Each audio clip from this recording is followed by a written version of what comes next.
100 रोटी वाला ससुराल। सुनो जी, मुझे तो शीतल की बड़ी फिक्र रहती है। उसका ध्यान तो बस घर के बाहर दोस्तों के साथ घूमने फिरने में ही रहता है। उसे कुछ बोलो तो एक नहीं सुनती। मैं तो कहती हूँ इसकी जल्दी शादी वादी करवा दो, वरना लड़की हाथ से निकल जाएगी। तुमसे ज़्यादा चिंता है मुझे शीतल की शादी की। कल ही वो रामपुर वाले मौसा जी को फ़ोन भी किया था। बता रहे थे एक लड़का है नज़र में। उनका अपना घर है और लड़का भी अच्छा है। अरे तो फिर बस बात चलाओ ना, एक बार देखे तो सही लड़का और घर बार कैसा है। कौन से लड़की की बात चल रही है यहाँ? तुम्हारी शादी की बात चल रही है बेटी। अब तुम्हारी शादी की उम्र हो रही है तो लड़का तो देखना पड़ेगा ना। उफ़ो, मुझे अभी नहीं करनी शादी वादी। ये तो मेरे खेलने कूदने के दिन है। बहुत खेल कूद ली तुम। अब घर के काम धाम सीखने की कोशिश करो, समझी? ससुराल जाकर हमारी नाक मत कटवा देना। सब्जी काटनी तो आती नहीं इसको, तो नाक ही कटवाएगी। अरे मैं इसे शादी तक अच्छे से सब सिखा दूंगी। आप तो बस उस लड़के से इसकी शादी के बाद चलवाओ। कुछ दिनों बाद कुणाल और उसकी माँ शीतल को देखने घर आते हैं। कुणाल दिखने में बड़ा ही स्मार्ट होता है। शीतल तो उसे देखती ही रह जाती है। देखो जी, हमारी कोई डिमांड तो है नहीं, बस हम चाहते हैं कि लड़की घरेलू हो, घर के सारे कामकाज संभाल ले। अब आपके परिवार में तो बस 3 ही लोग हैं, पर हमारा तो खूब भरा पूरा परिवार है। बाकी हमें लड़की के घूमने फिरने दोस्तों से मिलने से कोई दिक्कत नहीं है। घर का काम करने के बाद जो चाहे सो करे। अरे वाह, ये तो इतने बढ़िया लोग हैं। लड़का भी इतना स्मार्ट है और ऊपर से इन्हें मेरे घूमने फिरने से भी कोई दिक्कत नहीं है। हे भगवान, तूने तो बिना मांगे ही मुझे सब दे दिया। बताओ जी, और क्या चाहिए हमें? हमारी तरफ से तो रिश्ता पक्का है जी। बस फिर तो हंसी खुशी शीतल और कुणाल की शादी हो जाती है। शीतल मन ही मन बड़ी खुश होती है और उसी खुशी के साथ वो अपने ससुराल में कदम रखती है। आओ बहू, तुम्हारा अपने ससुराल में स्वागत है। ये मिलो अपने परिवार से।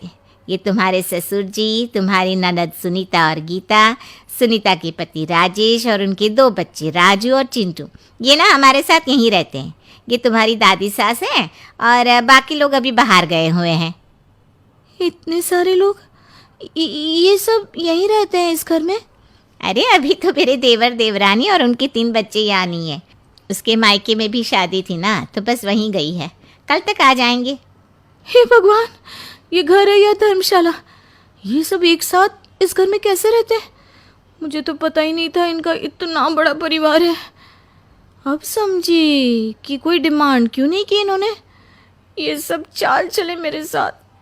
अरे बहू, खड़े खड़े क्या सोच रही हो? चलो अपने कमरे में जाकर आराम करो। जी माँ जी। अगले दिन शीतल का ससुराल में पहला दिन होता है। शीतल रसोई में जाकर सबके लिए खीर बनाने लगती है। तभी उसके ननद सुनीता आती है। अरे वाह भाभी, आज क्या बना रही हो? बस दीदी, आज वो पहली रसोई है ना, तो खीर बना रही थी। अरे भाभी, ये खीर वीर रहने दो। घर में 4 लोगों को शुगर है और कुछ लोग मीठा ही नहीं खाते। आप ना सीधा खाना ही बना दो। क्या फ़र्क पड़ता है, मीठा बने या नमकीन? बस बहू के हाथ की पहली रसोई होनी चाहिए ना। जी दीदी, तो फिर मैं खाना ही बना देती हूँ। आप बता दो खाने में क्या बनेगा? बस सिंपल सी कोई सब्जी बना दो, जैसे आलू गोभी या आलू मटर, और उसके साथ रोटियां सेक दो। हमारे परिवार में अब तुम्हें मिलाकर पूरे 20 लोग हो गए हैं।